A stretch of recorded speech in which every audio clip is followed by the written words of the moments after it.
ಯಾವಲ್ಲಲ್ಲಿ ಒಂದ್ ಕೇಳ ಸುಮ್ನೆ. ನನಗಿರುವೆಯ ರಂಗನಾಥ, ಮಗನಿರುವ ನಿನ್ನ ನೋಡೆ ನಯನ ಸಾಲದು ನೂರು. ಏ ಮುಚ್ಚಲ ಬಾಯಿ, ಅಲ್ಲಿ ಮಲಗಿರೋದು ರಂಗನಾಥ ಅಲ್ಲ ಕಾಣ್ಲ, ರಂಗನಾಯಕಿ ಕಾಣೋಕಿಲ್ ಬಂದ್ಲ. ಹಿಂದೆ ಜುಟ್ಟು ಮುಟ್ಟೈತೆ, ಕೈಗೆ ಬಳೆ ಹಾಕದೆ, ಚೂಡಿದಾರ ಹಾಕೊಂಡದೆ, ರಂಗನಾಥ ಅಂತ ಆಗ್ತಿಯಲ್ಲೋ ಮುಡಿದೆ. ರಂಗನಾಥ ಏ ಸಾವುಕಾರ್ರೆ, ನಿಮ್ಗೆ ಅರ್ಥ ಆಗೋದಿಲ್ಲ ಕಣ್ರಿ. ರಂಗನಾಥನ ಸ್ಟೈಲಲ್ಲಿ ಏನು ಬಿಂಕ ಭಿನ್ನಾಣದಲ್ಲಿ ಮಲಗಿದಲ್ ನೋಡ್ರಿ ಟೀಚರು. ಟೀಚರ್ ಏನ್ಲ ಅದು, ಇದ್ಯಾಕ್ಲ ಟೀಚರ್ ಅಮ್ಮ ಹಂಗ್ ಕಾಲೆತ್ಗೆ ಮನಿಗೆ ಬಿಡುತ್ತೆ. ಮಕ್ಕಳಿಗೆ ಪಾಠ ಹೇಳ್ಕೊಡ್ಬೇಕು ಅಂತ ಬಿಟ್ಟಿದ್ದಾರೆ, ಅಲ್ಲಿ ಹೇಳೋರಿಲ್ಲ ಕೇಳೋರಿಲ್ಲ ಅನ್ಸುತ್ತೆ. ಮಕ್ಕಳು ನೋಡಿ ಪಾಪ ಬೀದಿನಲ್ಲಿ ನಾಯಿ ಮರಿಗಳು ಇಟ್ಟಾಡ್ತಾವಲ್ಲ, ಹಂಗೆ ಇಟ್ಟಾಡ್ತಾ ಇರೋದೆ. ಈ ಅಮ್ಮ ನೋಡಿದ್ರೆ ಅಲ್ಲಿ ರೀಲ್ಸ್ ನೋಡ್ಕೊಂಡು ಮಜಾ ಮಾಡ್ತಾ ಇದೆ. ಇಂತಹ ಮಕ್ಕಳು, ಇಂತಹ ಸ್ಕೂಲಿಗೆ ಬಂದ ಮಕ್ಕಳು ಅದೇನ್ ದೇಶ ಉದ್ಧಾರ ಮಾಡ್ತಾವೋ ಏನು. ಅದು ಯಾವ್ದೋ ನಿಮ್ಮ ಸಂಬಂಧಿಕರೇ ಇರ್ಬೇಕು ಕಂಡ. ನೀನು ಅವಾಗ ಅಶ್ವತ್ ಕಟ್ಟೆ ಮೇಲೆ ಕುಂಟ ನಾಯಿ ಕಾಲು ಎತ್ಕೊಂಡ್ ಮಲಗಿರ್ತದಲ್ಲ, ಹಂಗೆ ಕಾಣಿಸ್ತಾ ಇರ್ತೀಯ ನನಗೂ ಅವಾಗ. ನಿಮ್ಮ ಸಂಬಂಧಿಕರೇ ಇರ್ಬೇಕು, ಸರಿಯಾಗಿ ನೋಡ್ಲ. ರೀ ಮುಚ್ಚ್ರಿ ಬಾಯಿ, ಇಂಥದಕ್ಕೆಲ್ಲ ಏನು ಕಡಿವಾಣ ಹಾಕೋದಕ್ಕೆ ಯಾರು ಇಲ್ವನ್ರಿ. ನೋಡ್ಲ, ಗಂಡಸರಾದ್ರೆ ಹಿಡ್ಕೊಂಡು ಹೋಗಿ ಕಡಿವಾಣ ಹಾಕ್ತಾರೆ, ಅದು ಹೆಂಗಸರು ಕಾಣ್ಲ ಟೀಚರ್ ಅಮ್ಮ. ಆ ಸ್ಕೂಲಿನ ಪ್ರಿನ್ಸಿಪಾಲ್ನೇ ಹೋಗಿ ಹೇಳ್ಬೇಕು, ಈ ತರ ಅರೇಂಜ್ಮೆಂಟ್ ಮಾಡಿಕೊಟ್ಟಿದ್ದೀರ ಅಂತ ಅಂದ್ರೆ ಇಲ್ಲೇನೋ ಬೇರೆ ವಿಷಯ ಐತೆ ಅಂತ. ಮಾತೆತ್ತಿದ್ರೆ ನಿಮ್ದು ಇದಾಗುತ್ತೆ, ಮುಚ್ಚ್ರಿ ಬಾಯಿ ಸಾಕು.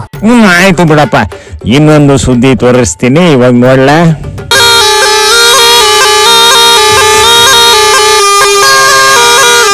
ಇದೇನ್ರಿ ಇದು, ನಿಮ್ಮ ಮನೆ ಒಳಗಡೆ ಯಾವ ಬಂದಿದ್ಯಾ? ಅಲ್ಲಿ ಕಿಟಕಿ ಮ್ಯಾಗೆ ಹರ್ಕೊಂಡು ಹೋಯ್ತಿರ ಹಾವು ಎಲ್ಲಿಗೆ ಬಂದೈತೆ ಅಂತ ಕೇಳಿದ್ರೆ ಬೆಚ್ಚಿ ಬಿದ್ದು ಇಲ್ಲೇ ತಾಯ್ತಾ ಕಟ್ಟಿಸ್ಕೊಂಡ್ಬಿಡ್ತೀಯ. ಇದು ಒಂದು ಹಾಸ್ಪಿಟ್ಲು ICU ಕಣೋ. ಅದು ಎಲ್ಲಿಂದ ಬಂತು ಮುಂಡೆ ಮಗಂದ ಹಾವು? ಬಂದು ರೋಗಿಗಳನ್ನೆಲ್ಲ ಮಾತಾಡ್ಸ್ಕೊಂಡು ಹೋಗೋ ರೀತಿನಲ್ಲಿ ಹೆಂಗೆ ಎಡೆ ಎತ್ಕೊಂಡು ಬಳಿಕೊಂಡು ಹೋಯ್ತಾ ಇತ್ತು ನೋಡು. ಅಲ್ರಿ ಹಾಸ್ಪಿಟ್ಲಿನಲ್ಲಿ ಹಾವು ಬರೋಕ್ರಿ ಹೆಂಗ್ರಿ ಸಾಧ್ಯ? ಅಲ್ಲೇ ಇರೋದ ಕಳ್ಳ ಯಾವ್ದೋ ಕಾಡು ಮೇಡಲ್ ಹೋಗ್ಬಿಟ್ಟು ಪುಕ್ಷೆಟ್ಟೆ ಜಾಗ ಐತೆ ಅಂತ ಹಾಸ್ಪಿಟ್ಲು ಕಟ್ಟಿಸ್ಕೊಂಡ್ಬಿಡ್ತಾರೆ. ಇನ್ನ ರೋಗಿಗಳು ಬೇಕಲ್ಲ, ಬಂದವ್ರನ್ನೆಲ್ಲ ಹಿಡಿದು ICU ಒಳಗೆ ತುಂಬ್ತಾರೆ. ಹಂಗಾಗಿ ಹಾವು ನೋಡ್ಕೊಂಡು ಹೋಗಕ್ ಬಂದೈತೆ. ಹೆಂಗ್ರಿ ಹಿಂಗಾದ್ರೆ ಕತೆ? ಇನ್ನೇನು ಇಲ್ಲ ಕಣ್ಣ, ಹೆಂಗಿದ್ರು ICU ಒಳಗೆ ಹಾಕಿರ್ತಾರೆ ರೋಗಿಗಳನ್ನ. ಹಿಂಗ ಅವಾಗ ಹಾವು ಬಂದು ನೋಡ್ಕೊಂಡು ಹೋಯ್ತಿತ್ತು ಅಂದ್ರೆ ರೋಗಿ ಆಚ್ಕಂತೂ ಹೋಗಲ್ಲ, ICU ನಲ್ಲೇ ಪರಮಾತ್ಮನ್ ಪಾದ ಸೇರ್ಕೊಂಡ್ಬಿಡ್ತಾನೆ. ಆಮೇಲೆ ಇನ್ನೊಂದು ಅಡ್ವಾಂಟೇಜ್ ಏನು ಇದ್ರಲ್ಲಿ ಅಂತ ಅಂದ್ರೆ, ಸುಮ್ನೆ ಮುಂದೆ ICU ನಲ್ಲಿ ಯಾನ ಮಕ್ಕಳು ಮಲಗವ್ರೆ ನೋಡೋಣ ಅಂತ ಅವರೇ ಬಿಟ್ಟಿರ್ಬೇಕು ಅವನ. ಹಾವು ಬಂದದೆ ಅಂತ ಸುಮ್ನೆ ಅವನನ್ನ ಬಂದು ಮನಿಕೊಂಡಿದ್ದ ಅಂತ ತಿಳ್ಕೊ, ಈ ಅವನ ನೋಡಿ ಚಂಗನೆ ನ್ಯಾಗದ ICU ಇಂದ ಹೊರಗೆ ಕೊಡುವಂತ ಇದ್ದಾನೆ. ಅವಾಗ ಗೊತ್ತಾಯ್ತದೆ ಇದು ಡೋಂಗಿ ರೋಗಿ ಅಂತ. ಹೆಂಗೆ ಐಡಿಯಾ?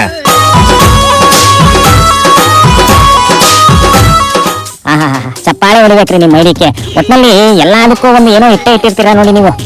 ಕಣ, ನಮ್ಮ ಹತ್ರ ಒಂದೈತೆ, ಅದನ್ನ ಎಲ್ಲದಕ್ಕೂ ಮಡಿಕತನೇ ಇರ್ತೀವಿ ನಾವು. ನಿನಗದೆಲ್ಲ ಅರ್ಥ ಆಗೋಕಿಲ್ಲ, ದೊಡ್ಡ ಸಮಾಚಾರ. ನಡಿ ಮನೆ ಕಡೆಗೆ ಹೋಗೋಣ, ಸೋಮವಾರ ಸಾನೆ ಕೆಲಸ ಅದೇ. ಶಿವನೇ ಸಂಲಿಂಗ.